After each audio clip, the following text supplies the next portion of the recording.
handsome. Oh my gosh.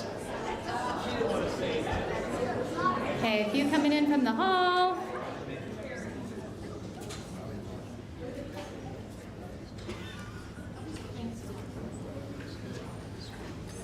We're just about there. Wonderful. Good evening, everyone.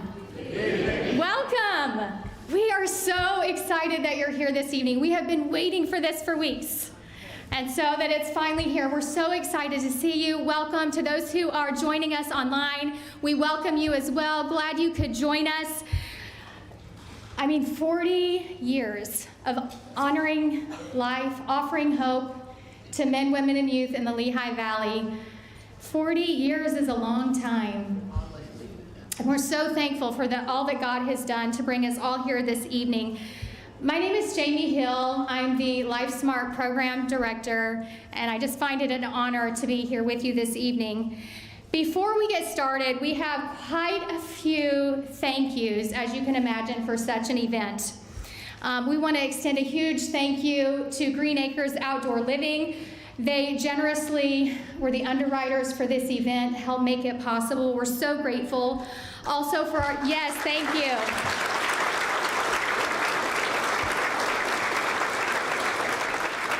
Just so generous. We're so grateful. Also our gala sponsors. We have Iron Hill Construction, Lehigh Valley Water Systems, Ben Long, where are you? American Fence and Flag, and Ziegler RV helped to make this event possible. We also want to thank Rick Dean. He's from WFMZ back here by the camera. Thank you, Rick. I met him this morning during setup. He's fantastic. And he brought along his grandson. Isn't that so special? They're volunteering and donating their time and talents to live stream this event for us. So thank you so much. We also have Mary Ellen Caracappa and the Heinzone family who generously donated all the floral arrangements that you see on these tables. These are their flowers that they donated. Aren't they beautiful? Now, I'll be honest, I haven't had a chance to actually go see the Stork's Medical Mobile Unit. I'm going to. Make sure that you at least peek your head and get to take a peek at it and see it. It's just like the one that's being made for Bright Hope. So if you can see it, you'll know what that looks like. The only difference, if you're into details like I am, is the interior of ours is gray. So that's really the only difference. We're super grateful. Chuck Swanson drove that from Cherry Hills, New Jersey today so that it could be here for you to see. So thank you, Chuck. I hope you had a chance, if not, just to walk down the hall and see all the different testimonials that are posted there. It's just amazing. You know, at Bright as staff, we get to see and hear the things that God is doing through the work that we do. And you don't always get to see and hear all of that. So it's neat if you can take and just read through that. It's really, really encouraging. So take a minute and do that. There's some testimonials from clients, some are from donors, others are from teachers who hosted LifeSmart presentations, all really encouraging. So we do have some, you have your favorite stories, right? So one of them is from Trinity Wesleyan Church. Their children's director had wanted to get the kids involved with something they could do for Bright Hope and did a mini baby bottle campaign. Well, the youth minister there, Dave Brady, decided to get the youth group involved also, had made it a little competition, girls against the guys. How many of you think the teen girls won the fundraising competition? Let me see your hands. Man, y'all don't have much confidence in girls. Okay, how many of you think the guys won? Okay, well, it was the girls. So if you voted for the girls, you were right. Go girls. Okay, so they raised over $1,068 for Bright Hope. Isn't that amazing in a matter of weeks? Yeah. So awesome. One of the girls from the youth group went home and they were talking with their family, brainstorming. They wanted to do something as a family for Bright Hope also. So they made delicious homemade soup and took it to others for a donation for Bright Hope. Their mom, Nancy, emailed me pictures. Their hands are all orange. I think that might be in the slideshow. From peeling so many carrots for the soup, but did it as a family. Do you know how much that blesses us When you see families, that mom and that daughter and that family will remember that forever. So special that they would do that. Okay, so we are about to eat. I'm not going to talk much longer because I see Jen looking at her watch. Okay, so while you're eating, a slideshow is going to be playing. It's got some Bright Hope trivia in our mix that you're welcome to watch and play with. Of course, you can still eat. It'll keep running afterwards even. And then we will have the Robert Zentz Award, Volunteer of the Year Award. Then John Marwarth, our very own Executive Director, will be coming to give you all an update of things happening at Bright Hope. And then Ryan Bomberger from the Radiance Foundation. He's over here. Ryan, I cannot wait to hear you. So excited. He and his wife Bethany are here to be with us tonight. So, having all of that said, I'm going to introduce you to Dave Brady, the youth minister from Trinity Wesleyan, whose youth group raised all those funds for Bright Hope. Thank you so much. We're so grateful. He's going to pray over our evening and over our meal, and I'll pass it off now. Well, good evening, ladies and gentlemen. Thank you for being here tonight. I'm honored to be here. Yes, our youth group did some crazy, amazing things, and I just want to say that we did that like 3 weeks.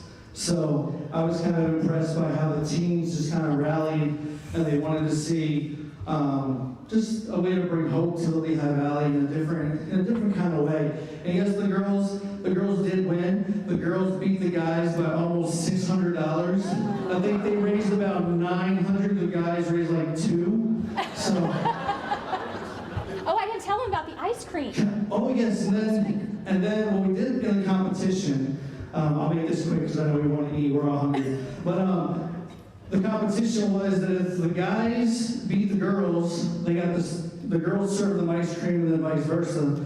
So then the guys ended up serving the girls ice cream, and they all had to wear this silly little bow tie that I bought them.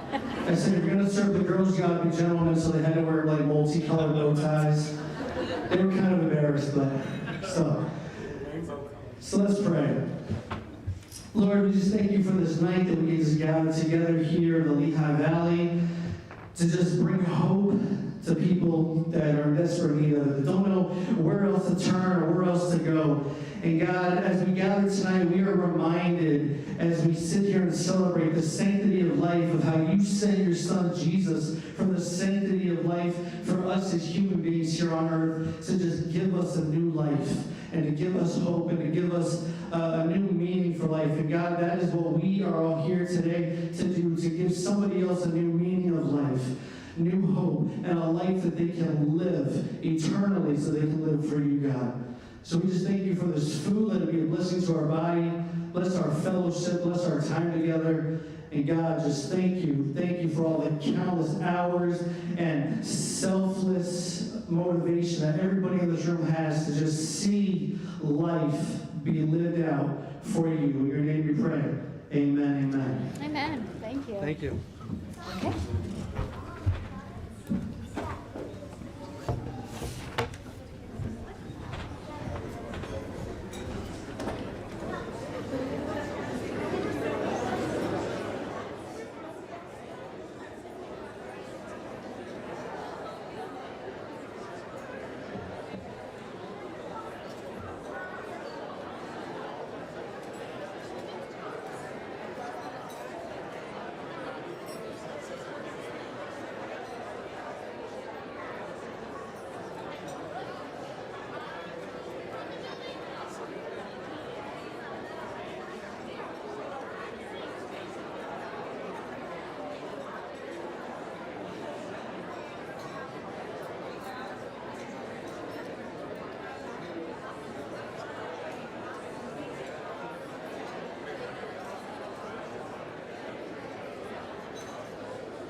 guys can just pick it up there.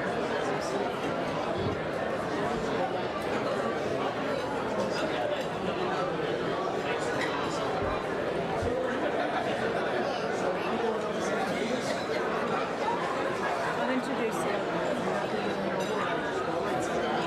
You're giving the award. Yeah.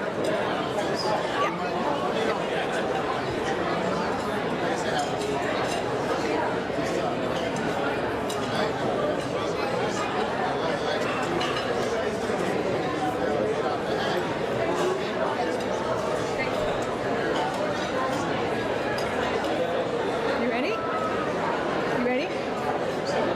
Good evening. Can you hear me? Yeah? Do you want me to hand hold?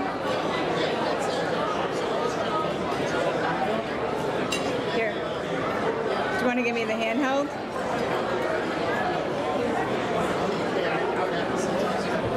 Good evening. Soup? Why don't you give me that one? John, you want to get me the Hi, sorry, be with you in a second.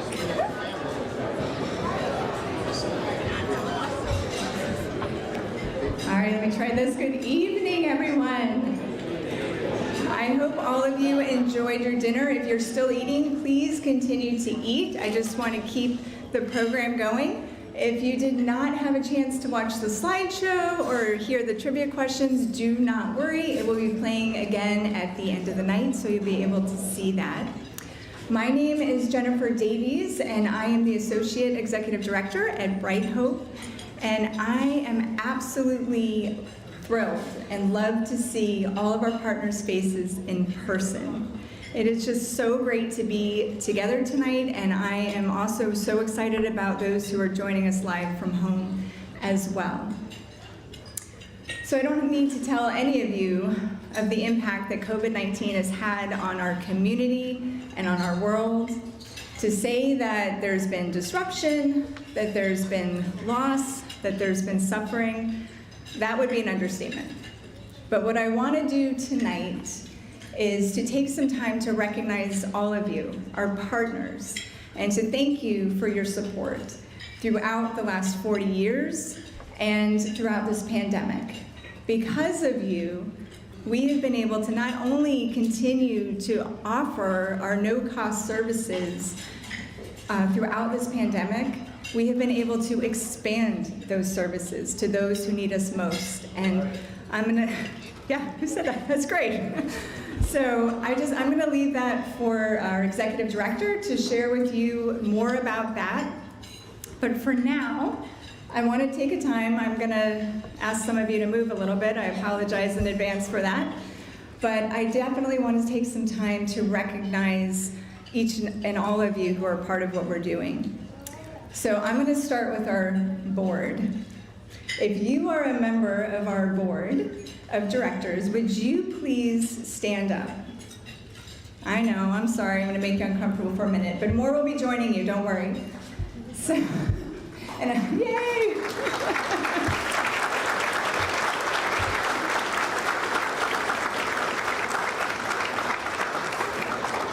So, if you guys could stay standing, I'm sorry, I will have others join you, I promise. But I want to take a moment to thank you for your leadership, for your encouragement, and for your discernment. If you are a member of our staff, will you please stand up?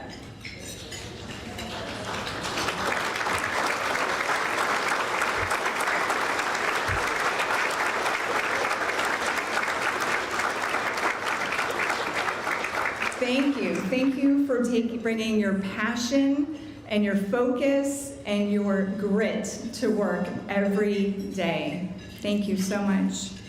And if you are one of our 103 active volunteers, will you please stand up? Come on, I know you're out there.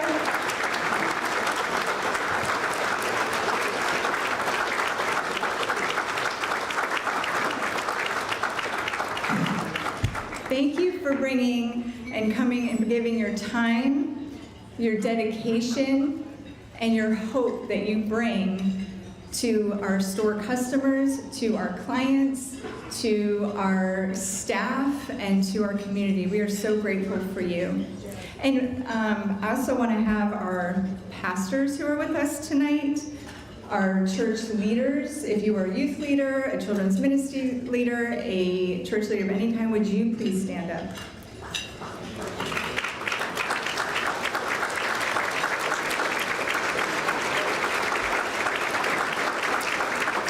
I want to thank each and every one of you for your support, your advocacy, and most of all, your prayers. If you are an individual or corporate financial donor, if you have given physical donations to our clinics or to our stores, or if you're considering becoming a financial partner tonight, would you please stand up? And you can all stand because you all were supposed to keep staying standing anyway. If you're comfortable standing.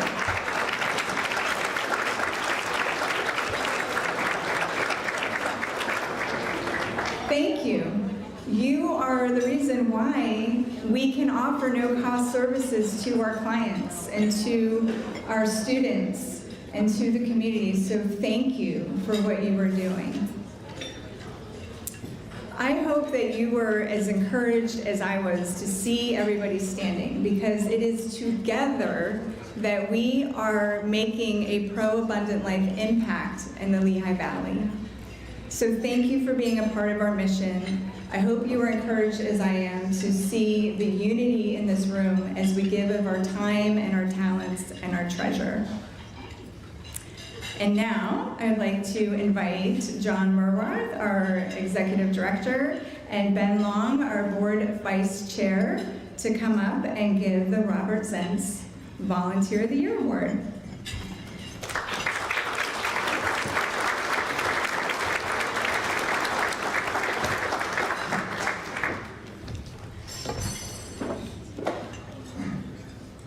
I'll just hand the microphone to Ben Long for a minute. Ben has been mentored by Bob Zentz, so there's nobody else that would be better to talk about who Bob was than Ben Long. So Ben. Good evening. As it's already been said, my name is Ben Long. I have the privilege of serving as the Vice Chair of the Board of Directors here at Bright Hope Pregnancy Support Center. Again, thank you to all of you for coming out tonight. We have a great showing here. So the Volunteer of the Year Award, a number of years ago, the board made the decision to name it after a gentleman by the name of Bob Zentz. And as we celebrate 40 years here of ministry, I think it's important that we honor those who came before us and were part of the fabric of Bright Hope and are really part of the reason why we're here. And so Bob Zentz was our chairman of the board for a number of years and led us through some difficult times, and we're here today because of the life and legacy in large part of Bob Zentz. So the Volunteer Award is to honor somebody here within the organization who went above the call of duty as a volunteer. And so without further ado, I'll turn it on over to John to announce who the recipient of that award is. Thank you, Ben. So, the 2021 Volunteer of the Year Award recipient is a volunteer who's been volunteering with Bright Hope since 2013. She's consistently served that whole time. I don't think she's ever missed an opportunity to come into the center when she was scheduled. She's a former librarian. She's blessed us with her administrative skills, organizational skills, and her interpersonal skills. She mans the phone at one of our centers. She's been asked to train new volunteers. She knows the ins and outs of Bright Hope so well that she is the perfect person to do that. She also is extremely passionate about the pro-abundant life movement in the Lehigh Valley. And she chose to make a hands-on difference. She makes a hands-on difference at the centers. Her husband also generously gives his time as a handyman from time to time when needed. So we appreciate him. They have 3 children, 4 grandchildren. And if you haven't figured it out yet, I'd like to ask Marilyn Turpey to come forward to receive the Volunteer of the Year Award.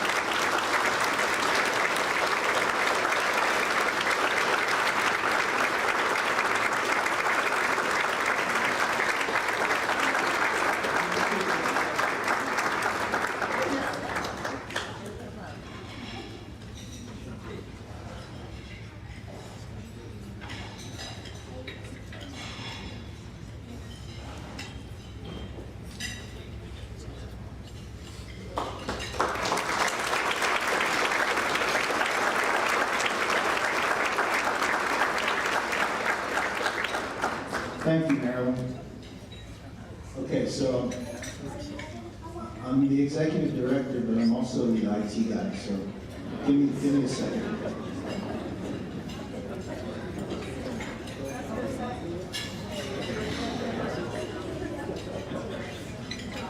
Seriously, give me a second. Check 1, 2. That works.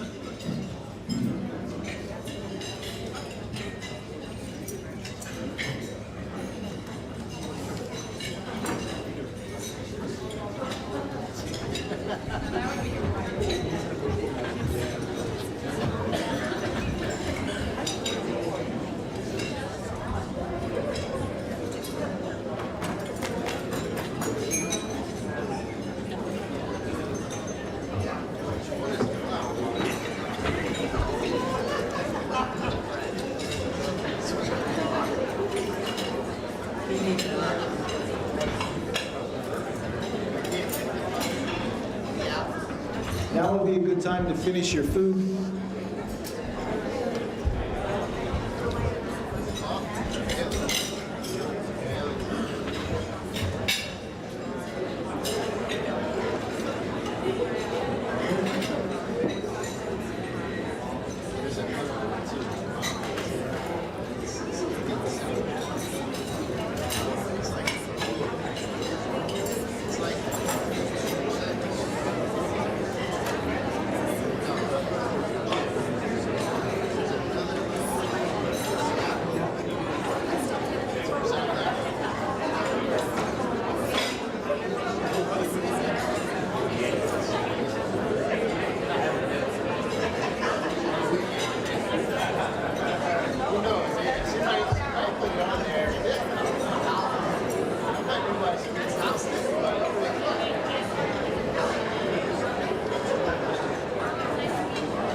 All right, it's a miracle.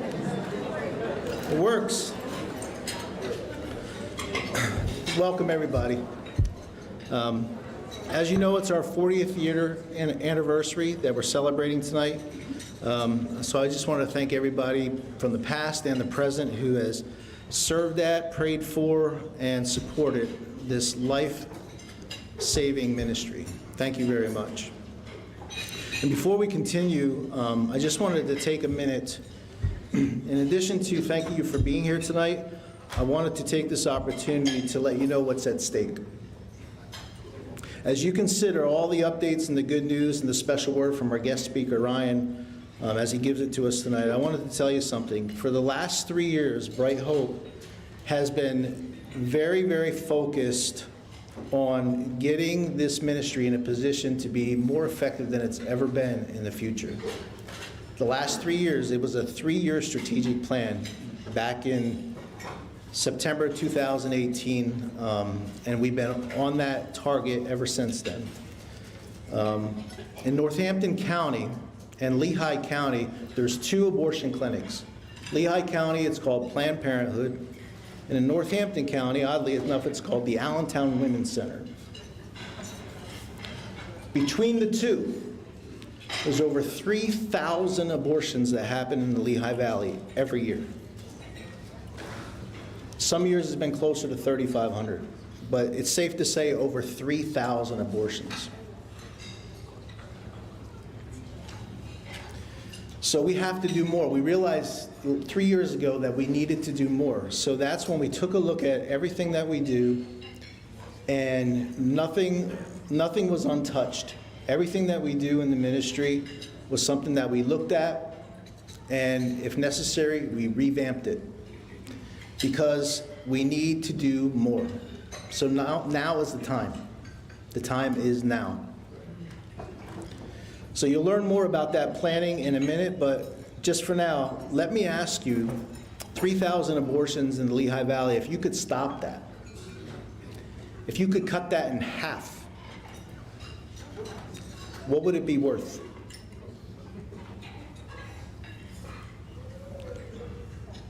What would it be worth to stop 3,000 deaths of the unborn children every year in the Lehigh Valley? By now, everybody knows that this is a fundraising event.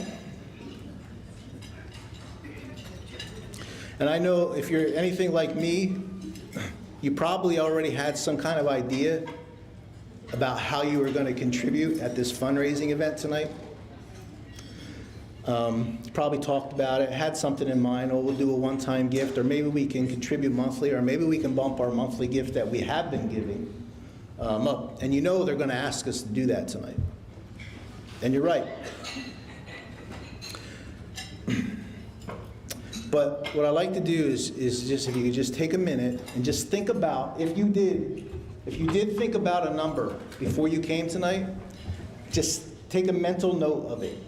How much was that? Just take a mental note.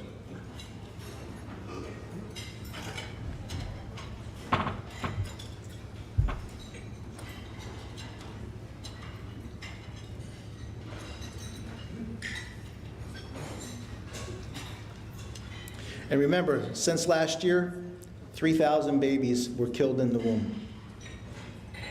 And that means that there's 3,000 women and 3,000 men that were involved. You're talking over 9,000 people, close to 10,000 people in our Lehigh Valley community that has been affected by this issue.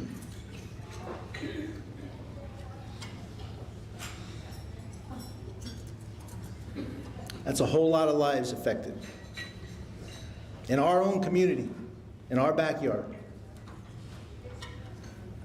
So, we'll move on from there. Just wanted you to think about that for a minute as we consider the rest of what you're going to hear tonight. So, this is our 40th year, and I'll tell you, technology has changed over the years. The statistics that I'm going to share with you just briefly haven't really been tracked for the first 20 years of the ministry. Very difficult to find the details of what has been done for the first 20 years. But the second 20 years, we have a really good idea. So, since 2000, we've seen almost 11,000 clients in our centers, over 41,000 visits. That means, if you think of 20 years before, you're talking almost 20,000 people that have been affected by this ministry in the last 40 years. That could be 60, 70, 80,000 visits into our centers since 1981.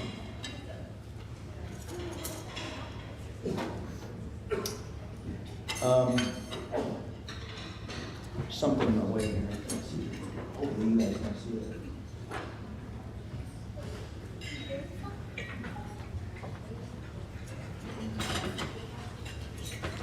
Since 2007, when we began to do ultrasounds, things really changed. And we've done 3,754 pregnancy tests since 2007, 2,283 ultrasounds. There's 223 abortion-minded clients that chose life. Abortion-minded client is someone who has it on their mind that they're going to have an abortion. A lot of cases, they've already had an appointment planned, scheduled. Then after coming to the centers, they changed their mind. 618 of those visits that we had in the centers were people that were vulnerable. That meant that if you check all the boxes off, education, family life, ethnicity, income, if you check the boxes off, every one of those indicators would say they're probably going to abort their child. 618 of those, and every one of them changed their lives. So you're talking over 800 lives that have been saved since 2000 alone. 2007, actually. That's the kind of impact that the ministry has, and it's because of support from people like you that do that.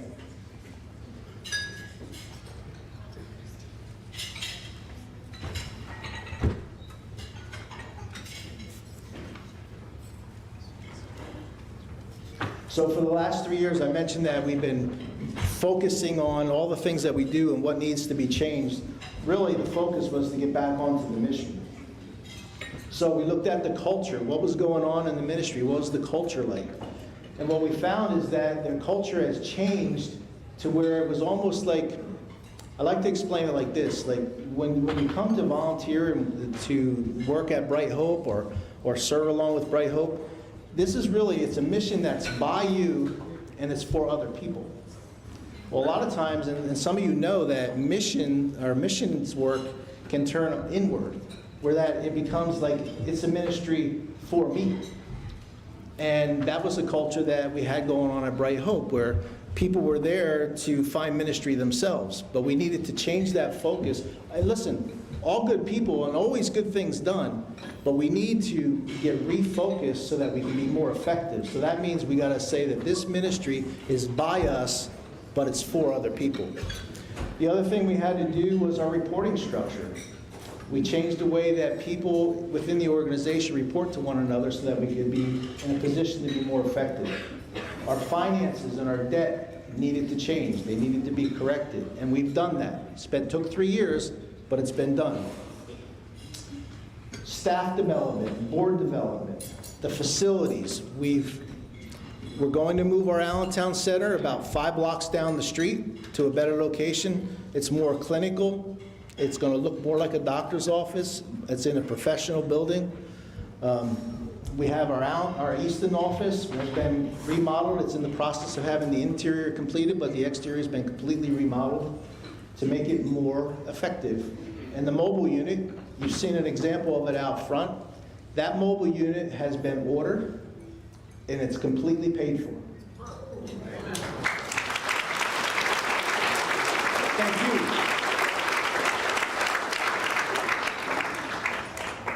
The maternity home program been completely revamped. As a matter of fact, we had an apartment model where you would have your own apartment if you were in our maternity home.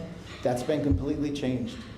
And now we have a maternity home that we've almost doubled our capacity for the amount of women that we can house.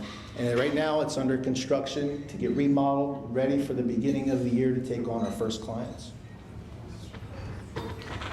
Our Life Smart education program. It's a all new program now. We've changed our curriculum. We've changed our approach on how do we get in schools. We used to sort of fly like under the radar where we go to the teachers and befriend the teachers and ask them if we can come in and do a presentation or two about relationships. Well, now we're going to the top. We're going right to the administrators. We're telling them what our program is. We're telling them it's about relationships training. It's about risk avoidance for youth. And the administrators are saying, come on in. Right now, I think we have somewhere around 300 classes scheduled, and we're going to be reaching about 3,000 students between now and December.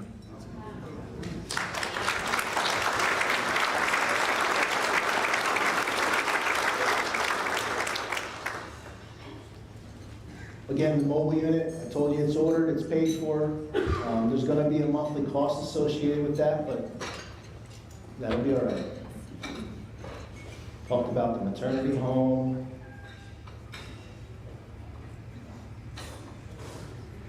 Divine Resale, another example. So we had 2 stores. We had one in Allentown, one in Easton. And for some reason, we held on to that Easton store. Like we wanted to make it just like the Allentown store.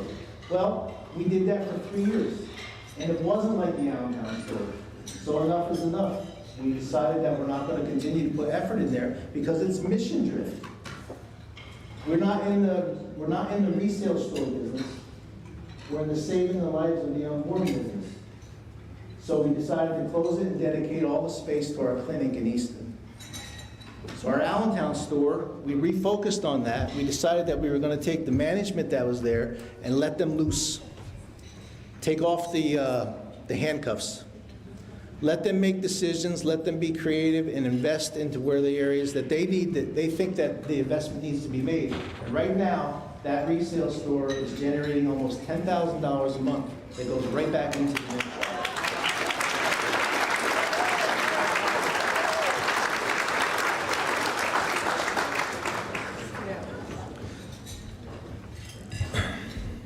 So I was told not to go off script.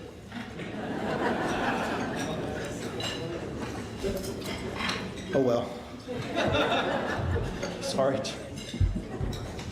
But listen, that was the past, that was the last 3 years. We talked a little bit about the years prior to that. So the ministry is definitely effective. It's reaching a lot of people. Right now, I think we're in the right position to, I like to use military terms. I think we're in the right position to strike in 2022. And thank you for coming out. Thank you for listening. There's going to be more to come. But right now, I think I want to turn it over to Ryan Bomberger, our... No? I'm sorry. I'm not doing that. What am I doing? I'm turning it over to Jen because we're going to hear a testimony.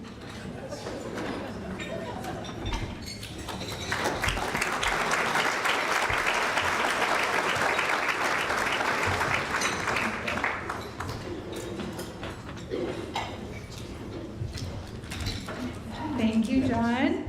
Thank you for sharing what God has been doing at Bright Hope over the last 40 years and giving a taste of where we feel He is leading us next. And that is to be as effective as possible as we can possibly be in reaching abortion-minded clients in the Lehigh Valley. So thank you for doing that. One of my most favorite things I get to do each week is meet with our clinic supervisors, Marilyn and Jane.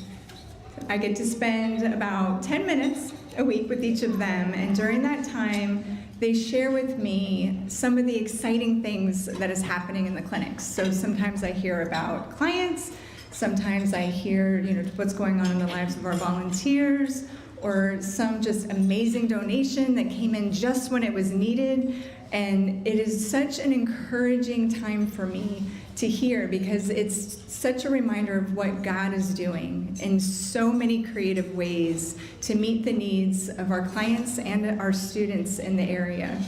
So I try and share those with you. Some of you, I'm sorry for flooding your inboxes, but I try and share those with you when I can, because it's so encouraging to hear. And when Marilyn told me about a couple that had recently started to come and have classes, I was hoping they would share their story with me. And they were not only willing to share their story with me, they were also willing to share their story with all of you. So I am excited about that. So Josh and Shantae came to us shortly after they had their son, Matthew. And they were referred to us by their pediatrician, who thought they might benefit from our parenting classes and the support that we offer since they were new parents. Little did they know that shortly after the birth of their first appointment and coming in, that Shantae would be hospitalized. And Josh would find himself, with a pretty young baby, figuring out how to do things as a dad and how to continue working and to support his wife. And so I'm happy to say that tonight they're all doing well and Shantae's doing well. But and I'm grateful that he is willing to share his side of the story, because so many times we hear from moms, but it's also really important to hear from dads, because they are just as valuable in that parent relationship, and we need to value them as much as we do the moms. And so that's what we're trying to do here. So here's his story. Is it going to play?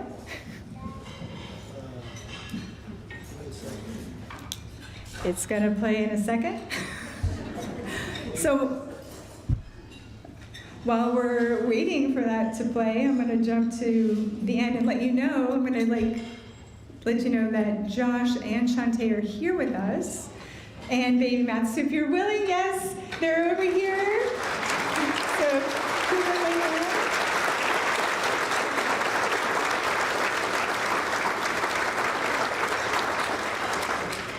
I am so excited that they're here, and I have to tell you that baby Matthew, I've met him maybe 4 times now. He is always like this, just quiet and sweet and precious, and thank you so much for sharing him with us. Is it not working? So we are going to play his video in a few minutes, but I also wanted to let you know that I was able to meet with Shantae as well. When we did the video and the interview, she wasn't available, so I was able to meet with her, and you can read her story outside in the testimonial hall, along with many other testimonials. So there should be time after our dinner and everything is over for you to do that. So be sure to check that out as well. And there's a really cute picture of her and Matthew there. So how's dessert? Is it good? I didn't get mine yet. Oh yeah, I did. I'll have to have that in a minute. So I guess we're going to bring the screen down so that you can see that well. Are you guys having fun? Yeah? You learning some new things tonight? I hope. In case we haven't mentioned, one of the volunteer opportunities has to do with,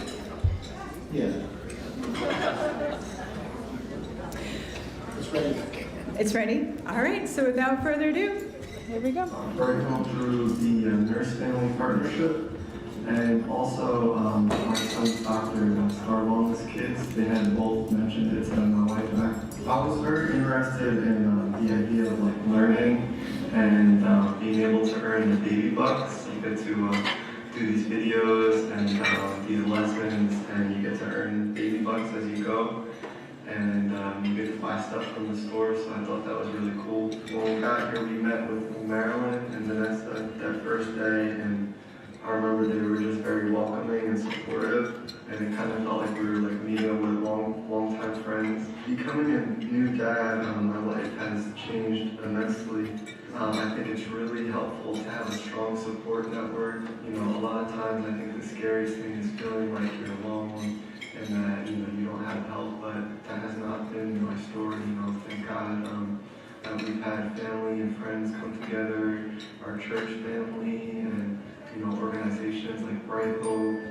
I went from being, you know, terrified from before he was born to just learning as I go and just being confident now that, you know, when he cries, okay, I know he needs a bottle, or I know it's time for a diaper change, or, you know, maybe he wants his binky or he just wants to be held. You kind of learn his cries as you go. Personally, I wish that we would have heard about Bright Hope before the birth of our son, because they're so helpful.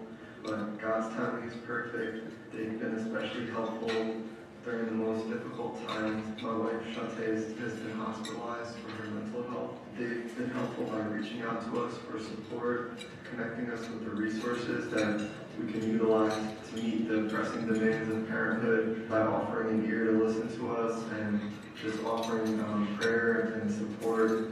What was really helpful, I think the most, was they connected us with the Early Learning Resource Center. That has been something that we need right now, because with my wife being hospitalized again, I'm going to need to get our son into a daycare right away. They've actually helped get us emergency funding for daycare while I work on the Title 20.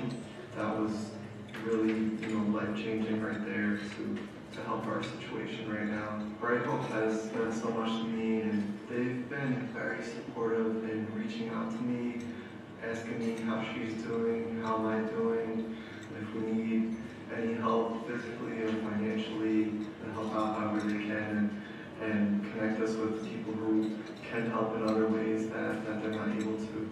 Bright Hope is here for support. You don't have to panic. Many people have gone through this before, and they, you know, put just as much emphasis on and show just as much support to, a new dad as well as a new mom.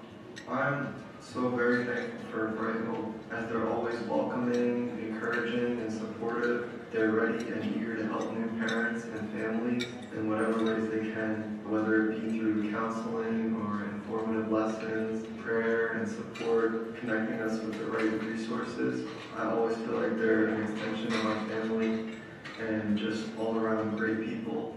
I just want Bright Hope to be encouraged by the verse from 1 Corinthians 15:58 that says, "Your labor in the Lord is never in vain."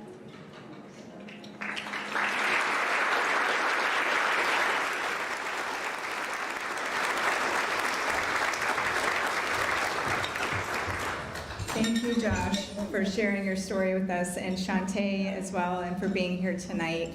You are a blessing to us, so thank you for being here.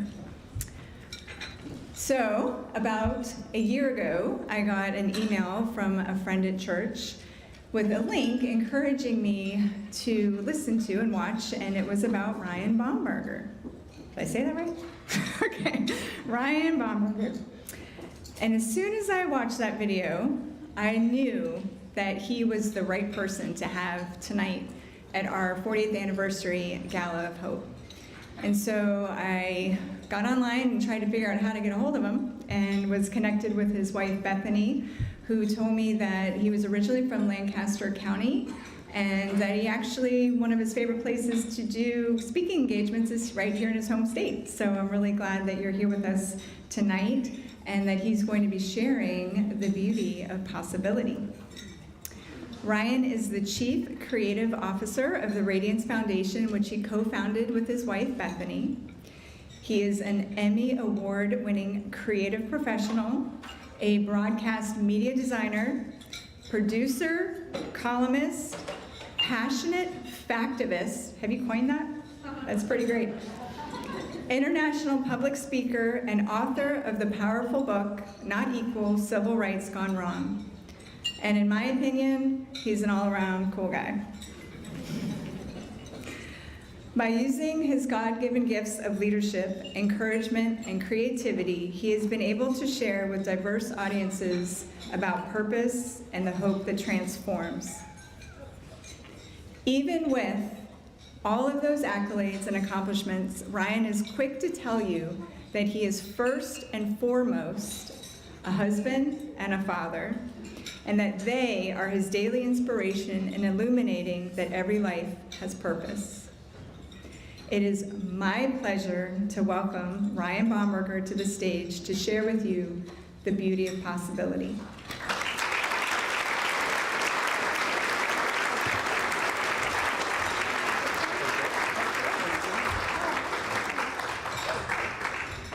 All right. Okay.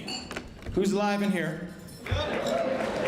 Okay, apparently the left side is alive and the right side is trying to figure it out. I don't know.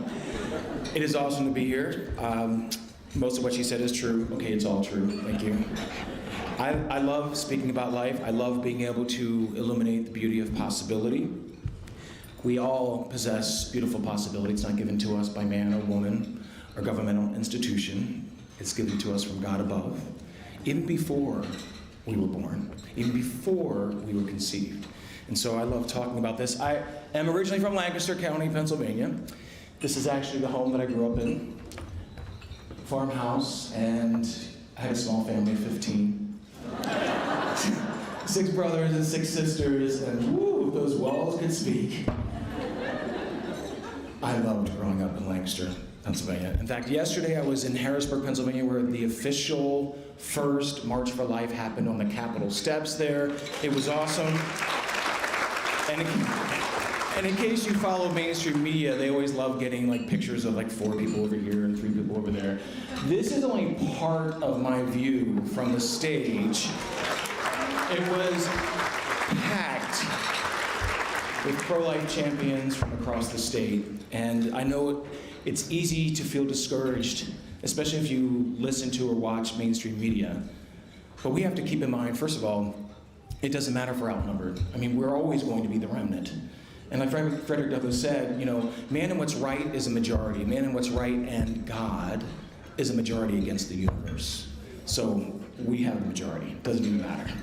My wife and I love doing what we do. We love that our family's involved in what we do. We started the Radiance Foundation to do 3 things, which one would think would be a simple thing, but not in this movement. We want to illuminate, educate, and motivate. We illuminate the truth that every human life has God-given purpose. We educate about a myriad of social issues all in the context of God-given purpose, so that allows us to talk about, you know, the easy subjects, like abortion, fatherlessness, racism, religious liberty, sexuality, gender confusion, all those issues in the context of God-given purpose. And then the last part, motivate. Because what good is our faith and our knowledge if we don't put it into action? So who in here is good at motivating? That's depressing. Maybe you're better at self-motivation. But see, if we don't put this stuff into action, if we don't take those opportunities to speak and engage others, and I'm talking about engaging lovingly, and on my part, with a little tinge of sarcasm, but we're supposed to engage others, and we miss opportunities to not only set others free, but in this context, especially as we think about bright hope, but miss opportunities to save another human life. And so we love doing this because we believe in the radical notion that truth actually exists. I know we live in a culture that talks about, well, that's your truth, and that's not my truth. Well, there's no such thing as your truth or my truth. There's just the truth. Can I get an amen in here? I mean, we see a culture right now that has such an aversion to truth, but it's the very thing our culture needs. It's the very thing that every one of us needs. Our high schools, I don't know if you've noticed, out of control school boards across the country, our schools need more truth, not less truth. So that's why I love that Life Smart is being able to speak about healthy relationships and having the biblical principles undergirding all of this to these students. I'm a creative professional. I love creating stuff. We started the Radiance Foundation to engage in all these issues. So we create a lot of content, whether they're infographics, memes. You can go to radiance.life and see all the stuff that we create. We love being able to bring context and clarity to all these issues, which is why I'm a factivist, not just an activist. See, we're emotional beings, yes, but we have to fuse the emotional with the evidential. Because emotions don't set us free. Truth sets us free. And so we love creating this content. Like I said, infographics, memes, videos. We also have content for children. My wife, who's my favorite author, wrote this book called Pro-Life Kids, and that's available on the table afterward. This is important because we would have to do so much less work to rewire and reshape the mind of an adult if children were taught a biblical pro-life worldview from day one. We have to teach them before a broken world reaches them. Another tool of persuasion that we have is my book, Not Equal, and I have to give you a little background to this book. I was sued after doing a billboard campaign. We did a billboard campaign in the very conservative San Francisco Bay Area. Are you familiar with that? Not conservative at all. 60 billboards that said black and beautiful, tuningborder.com. We were highlighting the history of eugenics, the racism of the abortion industry, and the present day racism of that industry, highlighting the resources like Bright Hope that are available to those facing unplanned pregnancies, and calling men to responsibility. And so we were denounced for that campaign by the ACLU, which felt great. We were denounced by Planned Parenthood. I mean, if you're denounced by the ACLU and Planned Parenthood, you're obviously doing something right. But, yes. But little old me didn't know the next thing that was coming to hit me. We were denounced by the NAACP, a group that I grew up revering for so many reasons, so many great reasons. I couldn't understand, wait a minute, why are they denouncing us? They called our campaign horribly racist, and that it gave the false impression that Planned Parenthood kills black babies. Planned Parenthood kills over 345,000 babies of every hue each year. And so being the factivist that I am, I wrote an article about the NAACP because I was so upset that they were not on our side. How are they actually defending Planned Parenthood? So I wrote an article called the National Association for the Abortion of Colored People. And let's just say they didn't like the title. So they sued me and they sued the Radiance Foundation. And one of the things they sued us for was for trademark infringement, trademark dilution, and trademark confusion. That we were confusing the public as to what NAACP stood for. And here's the crazy thing. I'm in federal court, in the witness stand, and the judge is a lifetime member of the NAACP, by the way. We're being sued because we were confusing the public. He kept calling the NAACP the NCAA. And I was like, you need to be in this box right here. I'll take the gavel. Ruled against us. 2 years in federal court. We lost the first level, but then we appealed and we prevailed. So thank you, Lord.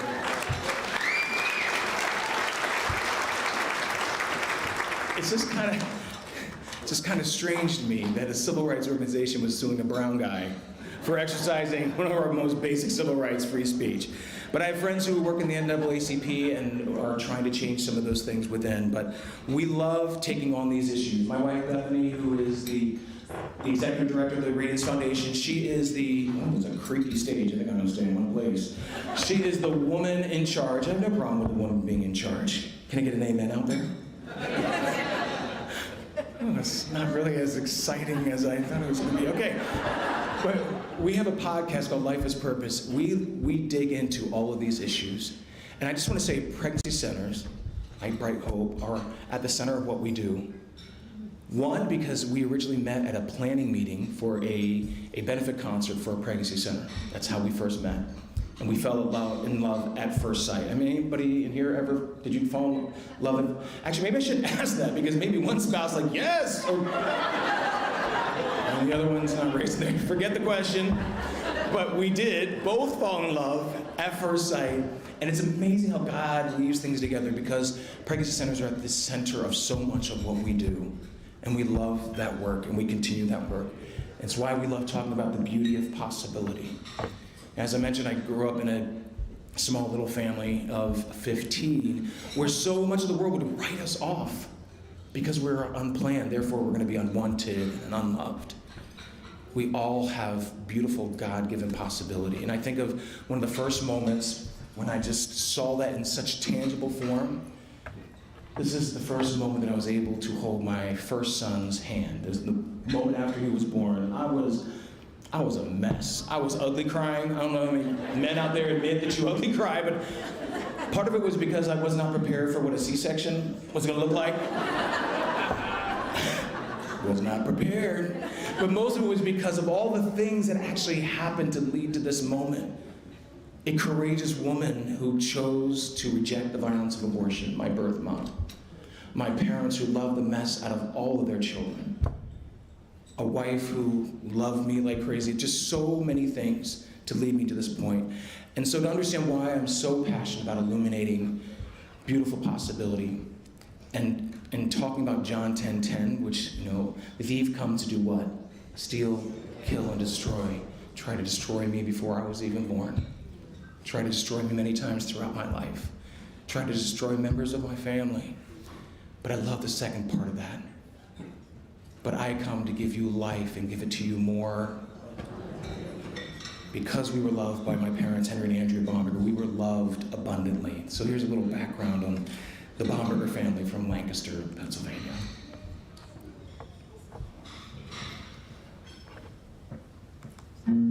Life is never picture perfect. Human beings come in all different shapes, sizes, colors, and abilities. No matter how much we plan, no matter how much we think we're prepared, the unplanned happens all the time. It's how we respond to the unexpected that shows our true humanity. But many do not see the value of every human life. Too many are willing to discard those who don't fit the picture of perfection. Abortion destroys the chance to love and to be loved. We never know what will fill the frames of our lives, or how empty those frames can be when we allow exceptions. Every life is a gift.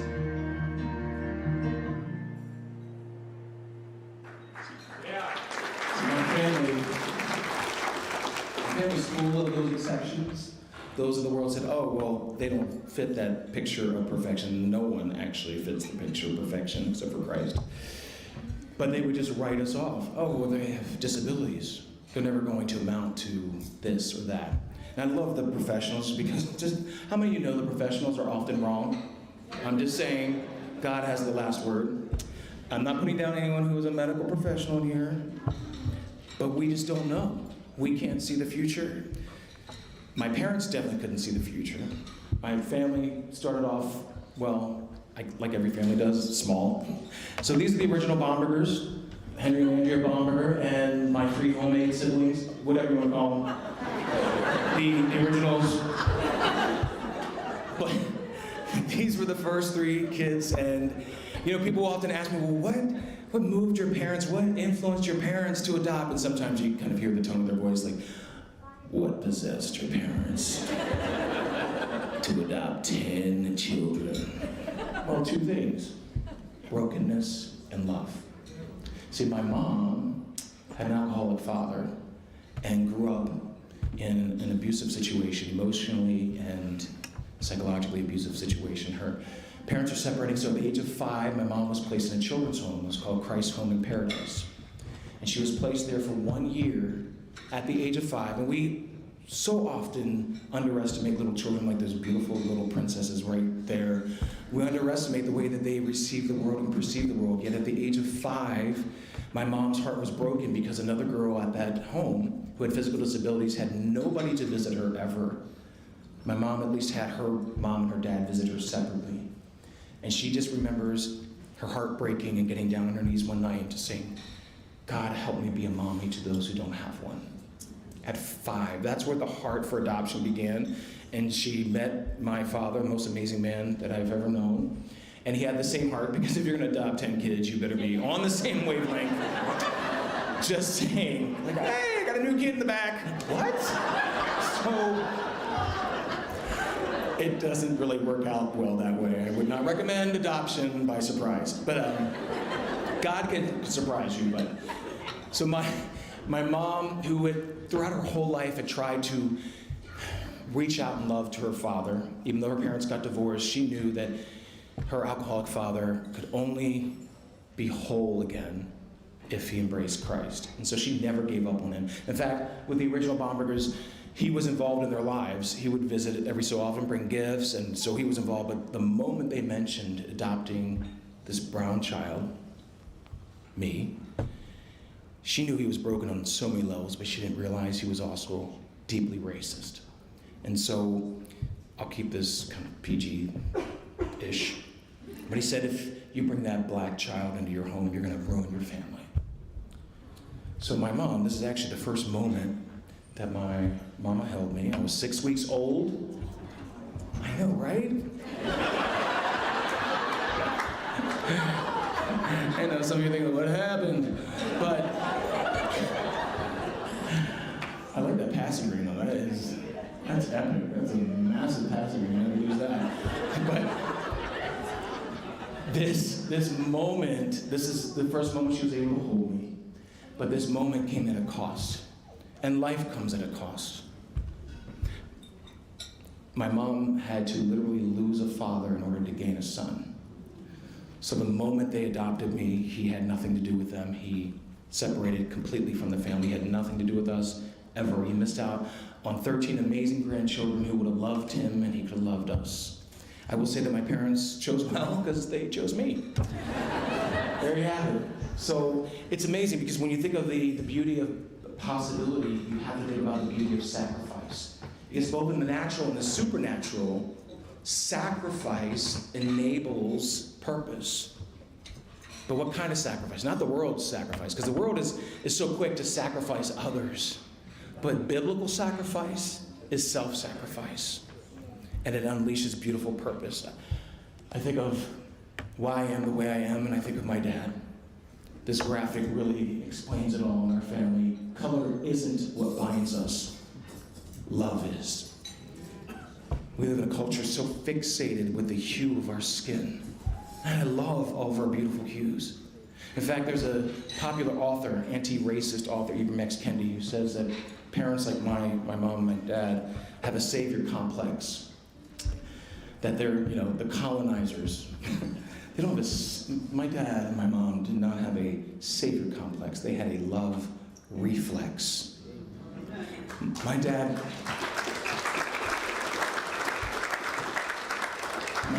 loved other children, loved many children actually, that other men abandoned.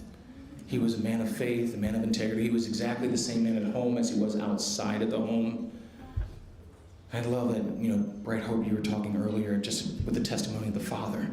You understand that there are 3 lives involved: the mother, the father, the child, born and unborn. My parents understood this, my dad understood this. My dad passed away. It was painful, but the most painful thing I've ever experienced. Back in January, he passed away after a 12-year battle with Parkinson's. But he left behind such an incredible legacy of love. I mean, we have, a few more than 15 in the family now, but there are nieces and nephews who are also adoptive parents, but so many of my siblings who love the Lord are passionate about Jesus because of my dad. So this man, I hope to be just a fraction of what he was. But my parents shattered this myth, which is the DNA of the abortion industry, that unplanned equals unwanted equals unloved. There's no such thing as unwanted. I love this old article that I found a few years ago in one of my mom's photo albums. The journalist actually understood adoption. Because sometimes my mom would say, the journalist would always say, "What's so great what you're doing for those kids," and not understand that adoption doesn't just change the child. It changes the family, it changes the community, and sometimes it changes the world. And so here you see the title, quote, "Unwanted children, unquote, find they're wanted." And this is me, in case people are wondering. Right there. Woo!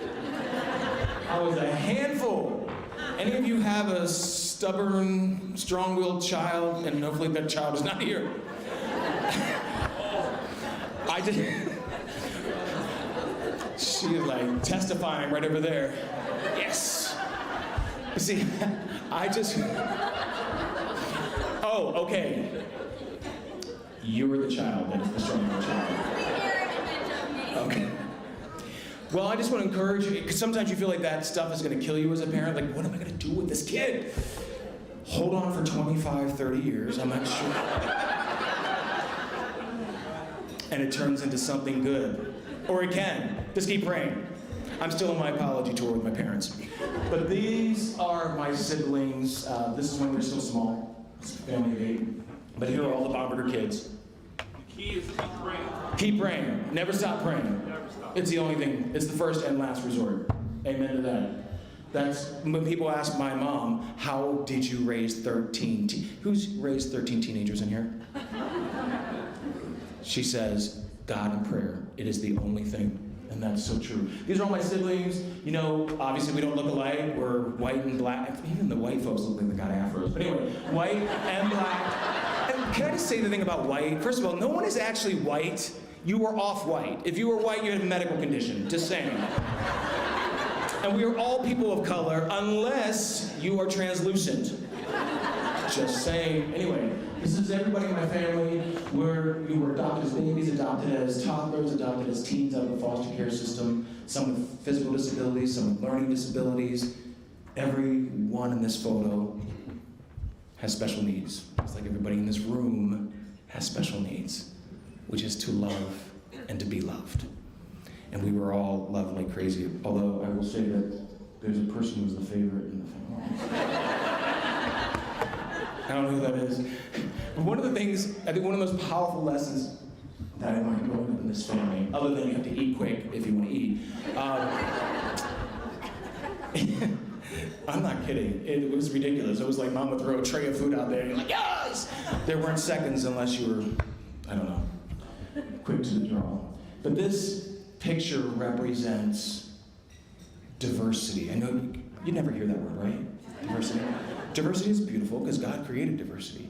But one of the most powerful things I learned, especially when we hear about race and racism and reconciliation, is that one of the most powerful acts of racial reconciliation is bringing a child of a different hue or ethnicity into your home and loving him or her simply because they deserve to be loved.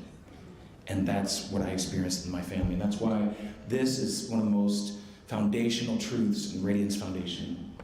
We are one human race. Can I get an amen in here?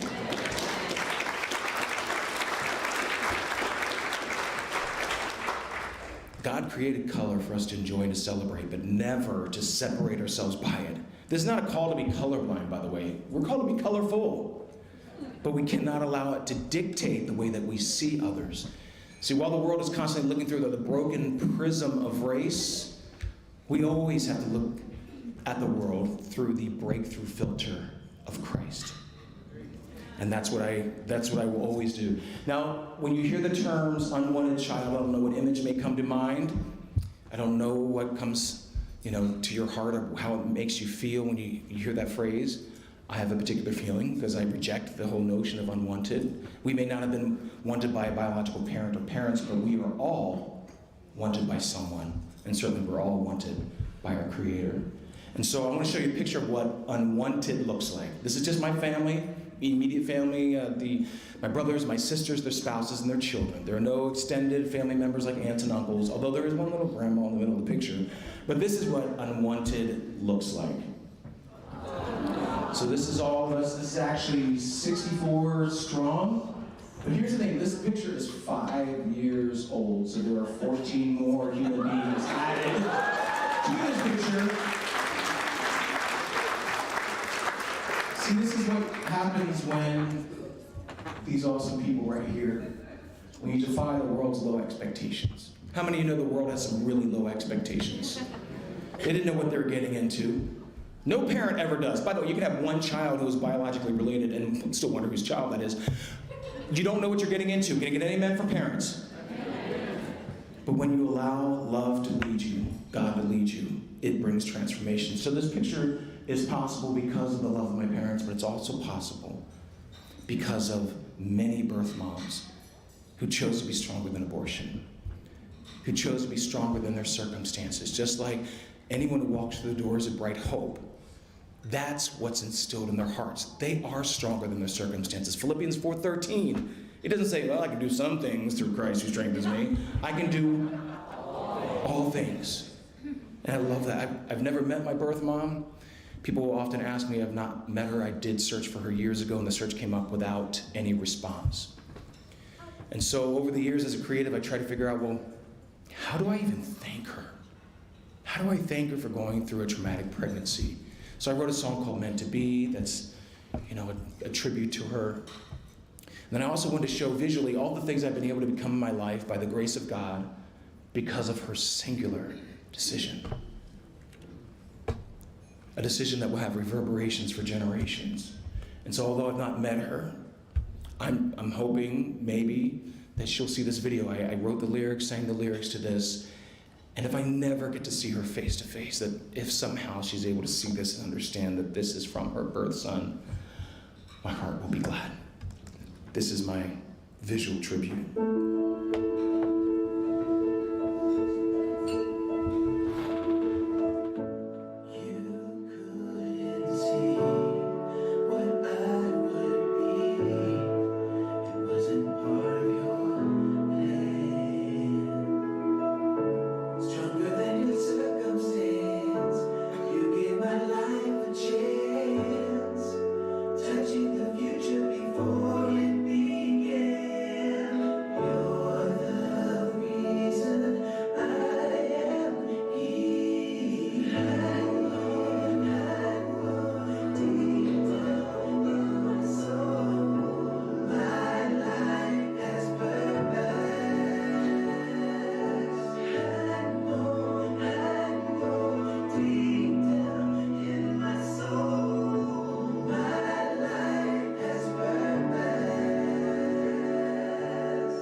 Sometimes the truth never gets old, right? It's kind of like when you watch the client testimonies, they never get old. See, the abortion industry is always interested in things that are transactional. And yet at Bright Hope, you're interested in things that are transformational. Right. Okay, I'm gonna try to get through this. Okay. Man, we do this hundreds of times, but it gets real. I'm the 1% that's used 100% of the time to justify abortion. Anytime you hear an argument about abortion, it inevitably gets to that question, well, what about rape? Well, I'm part of that answer. I'm that tangible response. The circumstances of our conception never change the condition of our worth. And sometimes even pro-lifers have a hard time embracing even that 1%. But in Psalm 139, it says we're fearfully and wonderfully made. Not all of us come through human planning. And those who experience the horror and violence of rape, they need wholeness and healing. They don't need abortion profiteers and someone waving the latest pink euphemistic signage. They need healing. I pray that my birth mom has received the healing that she needs. But what I find in all the travels that I all around the nation and around the world, I meet rape survivors. And it's interesting because there's a common thread, even with those who are post-abortive, common thread with those who've chosen to parent, with those who choose adoption, and those who are post-abortive, in that the child is the only redemptive part of such a violent act. And so, I am that 1%. It's amazing to be able to have a testimony and be able to share that testimony. When I think about how adoption unleashed purpose in my life, my siblings' lives, and my family's lives, I think of the opposite of that, how abortion crushes purpose. Planned Parenthood that calls itself pro-choice, which, again, it's amazing what we do with euphemisms, right? But how pro-choice are you if you demonize one of the two alternatives to abortion? This is what they have to say about adoption. They say the psychological responses to abortion are far less serious than those experienced by women bringing their unwanted pregnancy to term and relinquishing the child for adoption. So this is what they're teaching about adoption. How pro-choice is that? But see, fear is very lucrative, especially for Planned Parenthood. Adoption doesn't make them any money. Abortion does. In fact, there's once in a while a little bit of truth that ekes out of Planned Parenthood. Now, I have to go all the way back to like 1938, but here's a brochure from Planned Parenthood about birth control, and one of the questions in the middle panel, they're asking, well, is birth control an abortion? Is it an abortion? Here's the truth. Planned Parenthood says abortion kills life after it has begun. Well, they knew this back in 1938. It's 2021. You don't know that now? See, it's amazing what happens when your business model changes. So when you look at Planned Parenthood today, you see, well, abortion is essential health care. Right? Especially when COVID hit. It's essential health care. They had shut down all kinds of people's businesses, but kept the abortion facilities open.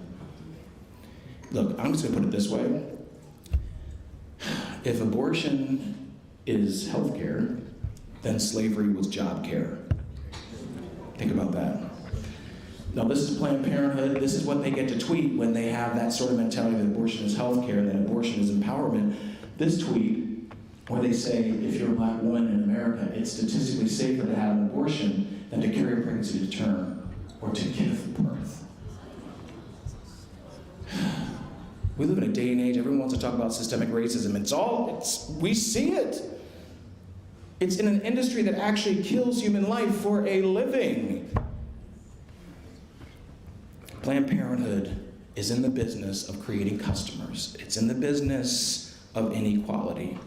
It's in the business of grooming young people. In fact, this is on their teen Tumblr page, where a teen is writing in and asking, is it wrong to be promiscuous? And their response is, since the number of sexual partners you've had doesn't say anything about your character, your morals, or your personality, or about anything at all, really, there's nothing bad or unhealthy about having a big number of sexual partners. Then why does STD testing and treatment exist at all if there's nothing bad or unhealthy? I'm pretty sure, Jennifer, this is not what LifeSmart is teaching. No, quite the contrary. But see, this is what you do when you don't see those that you're interacting with as image bearers of God. When you see them as dollar signs, when you see them as potential activists or advocates for your organization. That's why there's such a radical difference between Bright Hope and the abortion industry. Abortion is fake health. It is 100% fake health.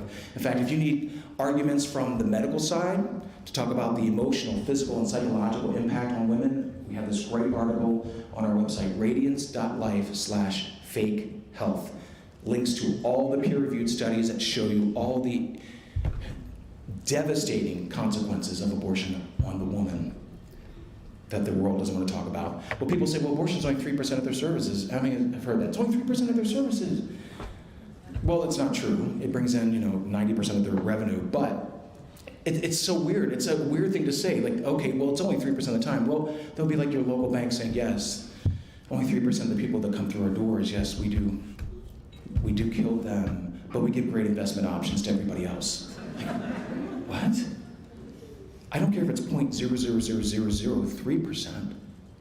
Killing innocent human lives, exploiting their mothers and their fathers is wrong every time. And so what we do is, because mainstream media will say, well, it's only 3%, and we say, okay, well, what about the other services? Because they'll say, well, they provide all these other services. And we say, well, we look at the other major medical services to women. They're all plummeting. Every one of them. They've been plummeting for over a decade. Breast cancer exams down 64%, Pap tests down 65%, prenatal services down 73%. What isn't down? Abortion and their profits. Here's the thing I want everybody to keep in mind. God can transform anybody into anything. How awesome would it be that the president of Planned Parenthood, a year from now ends up being a speaker at the March for Life? Because God got a hold of her heart. So we have to keep praying for the abortion workers too. And that's why the beauty of clarity is so important. We have to understand who the enemy is and understand that the angel of light, Satan, is always trying to present sin as strength and brokenness as wholeness. And we have to be able to identify it when we hear it and when we see it. That's why in our family, it's a family affair with the Radiance Foundation. My kids are involved. I have 2 boys, 2 girls. And I need my girls to understand they are equal with my boys. They're not the same. My girls don't need to demean the boys in order to elevate themselves. My boys don't need to demean them to elevate themselves. I want my girls to understand what true feminism is and who they are created in Christ. And so there are times when we pull them in. So my 10-year-old daughter at the time, Aaliyah, decided she wanted to sing in this little promo because I want them to understand what it means to be a strong woman. Are there any strong women in this crowd? 5 of you, okay. Let me hear the strong women in this crowd right now. Yes. Let me hear the strong men in this crowd right now. I don't have a bassy voice, whatever. But we love creating these things to kind of illuminate the lunacy of the ideology that's out there. So this is my little Aaliyah helping me out in talking about fake feminism.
Okay, there you go.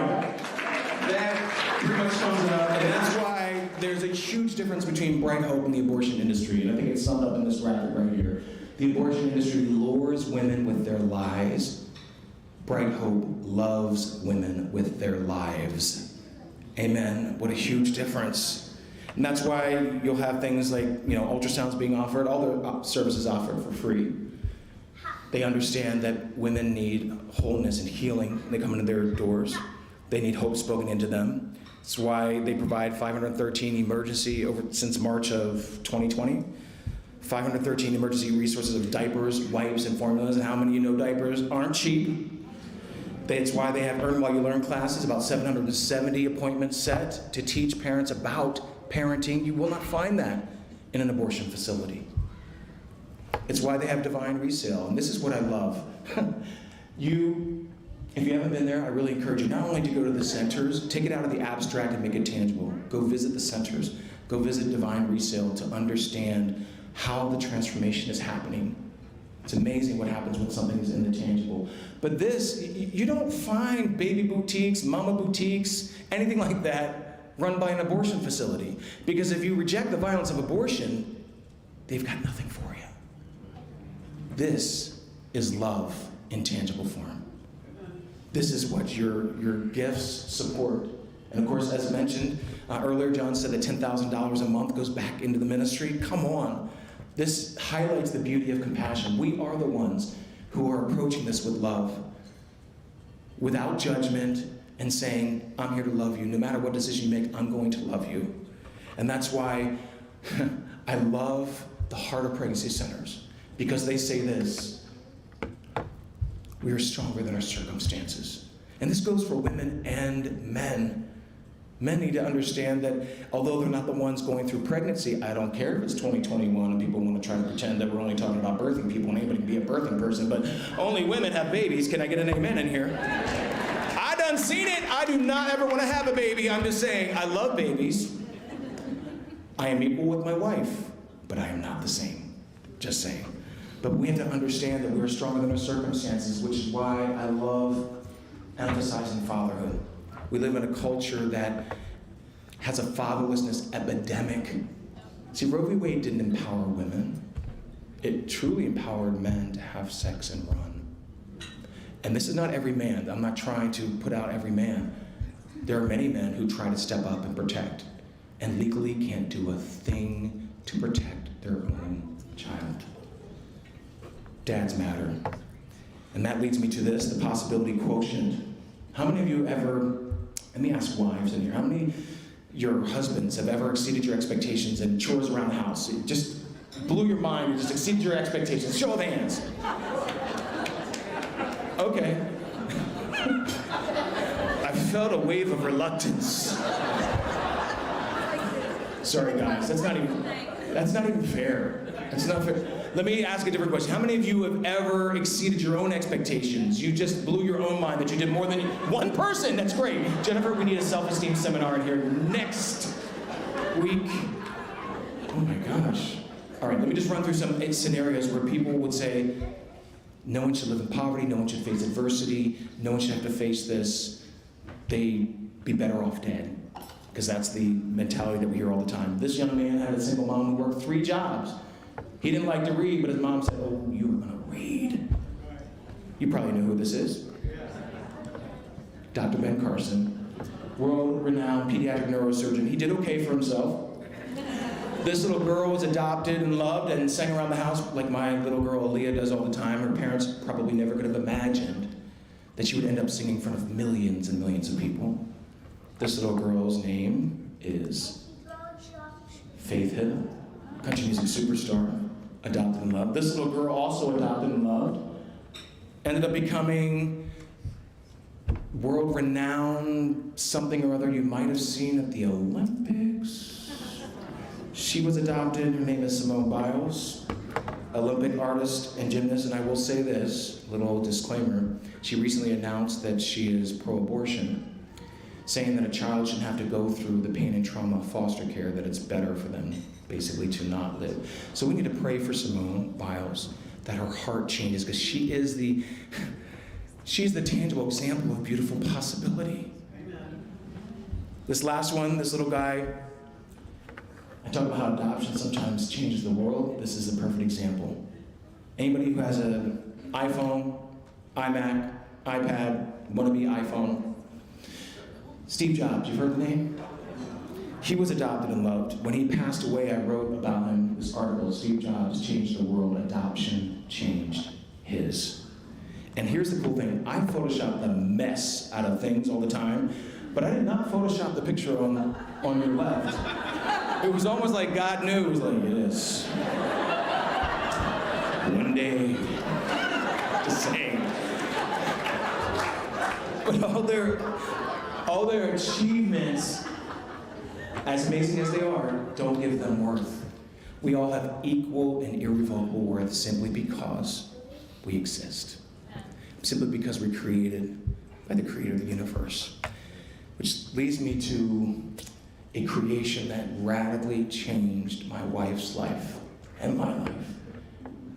Ultrasounds, which Bright Hope provides for free, Planned Parenthood does not.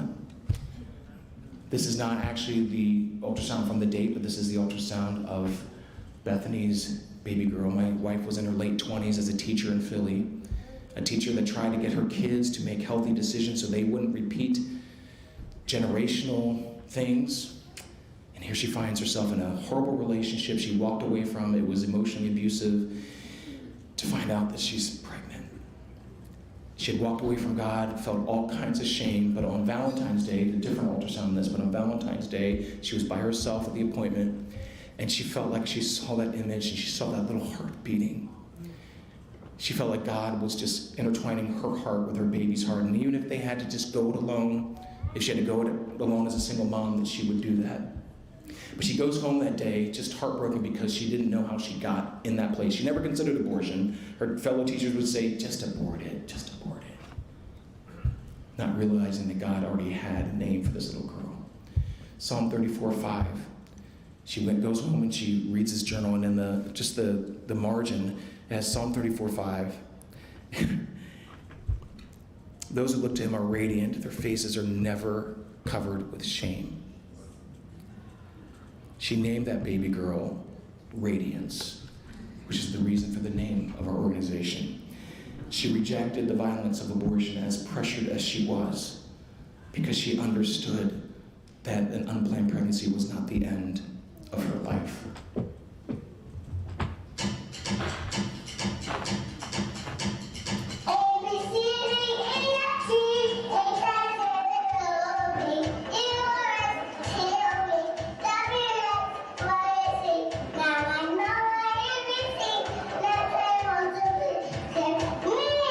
Good job, inside.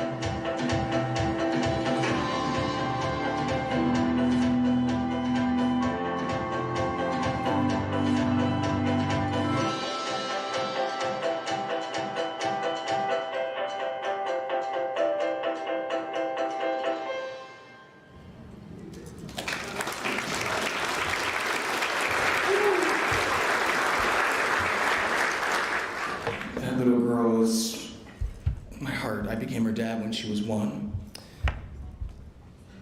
Officially became her dad when she was 5. I was able to adopt her, and we both adopted our youngest son on the same day in an Atlanta courthouse. There was some more ugly crying that day, I'm not gonna lie, it was ridiculous. But this, if you don't remember anything else I say tonight, right here, some of the best things in life are unplanned. This is the moment that I not only married the love of my life, but became a daddy to this precious little girl. She is no longer this little girl. She is actually turning 17 in 4 days. So I think of my birth mom's courageous decision and those beautiful reverberations that will go on for generations. And these, to me, are the most beautiful reverberations. This is my family that calls the Bombs the Bombergers. But this is my youngest, Aaliyah, that you heard singing earlier, Ray Ray, Radiance. My wife, Bethany, the love of my life, my best friend, and the woman in charge. And my son, Makai, my oldest son, my youngest son, Justice. They wouldn't exist if someone didn't speak hope into my birth mom. And so the video that you saw earlier of all the things I've been able to become in my life by the grace of God, Aaliyah, who would never sing in front of anybody else. You know when you try to show your kid off to somebody and you say, hey, do this, and then they make you look like a fool. I'm like, thank you. She actually can sing, but she won't sing. But she heard the music, and I'm in this little studio, and she said, oh, Daddy, can I sing to the song? I'm like, yes, yes. So she comes up with her own harmonies. Girl's ridiculous, 10 years old. So she said, what words should I sing? I said, baby girl, just sing whatever comes to mind. And as she's singing this, I am a kind of a sappy dad, I'm not gonna lie. My kids just move my heart all the time. But as she's singing this, all I can think of is she wouldn't even be here. She wouldn't be here. It's amazing the lives and the opportunities and the moments that get erased by the violence of abortion. So she's singing, and I said, girl, just sing whatever comes to mind. And this is what Aaliyah sang. This is light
Thank you, Ryan.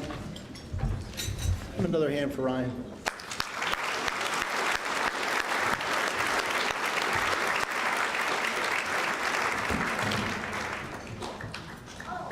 So, this is the part of the night that they call the ask. So this is when somebody comes up and they make this like emotional speech to ask you to give towards the organization that's hosting the event. Well, I don't have to tug on your emotions. I think Ryan's already done that. Has mine. Thank you. Not.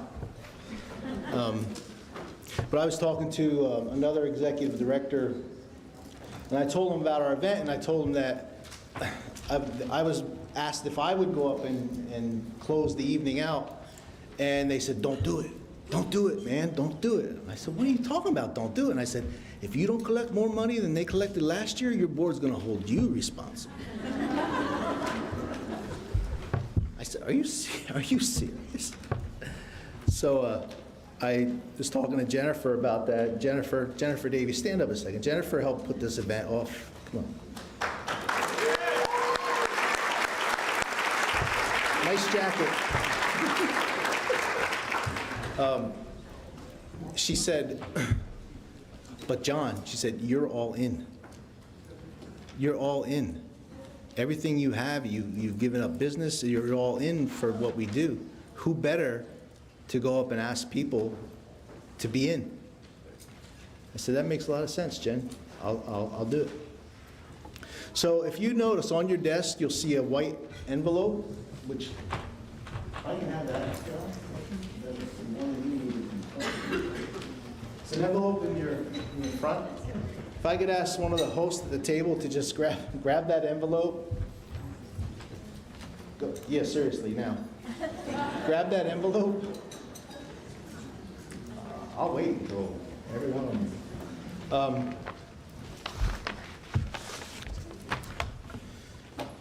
Inside there's a pledge card. If you could just remove the pledge cards that are inside and just make sure that everybody at your table has one. There's also a nice pen. It's a gold pen ordered just for you tonight. Everybody take a pen and everybody have a card. Those pens are for you to keep. They were $1.69 a piece. Just saying, when you fill this $101.69. You pass those around.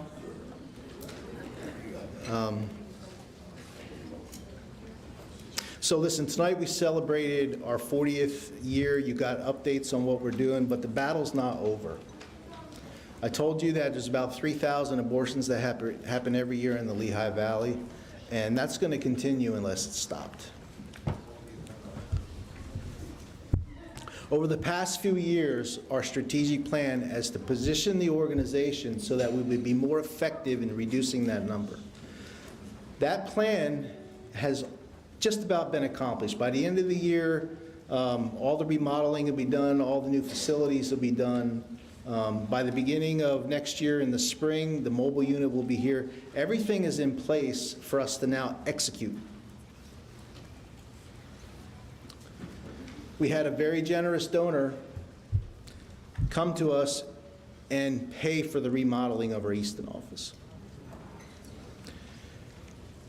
It's almost completed.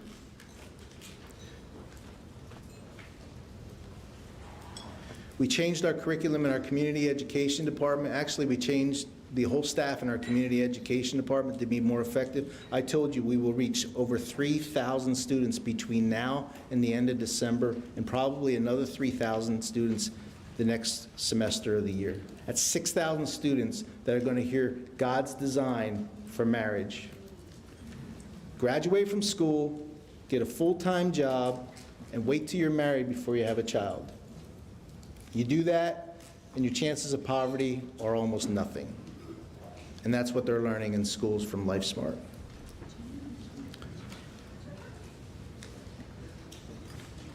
Our board of directors changed the way that they operate. so that they're in a better position to operate, to offer oversight and vision. They've made tough decisions that have put Bright Hope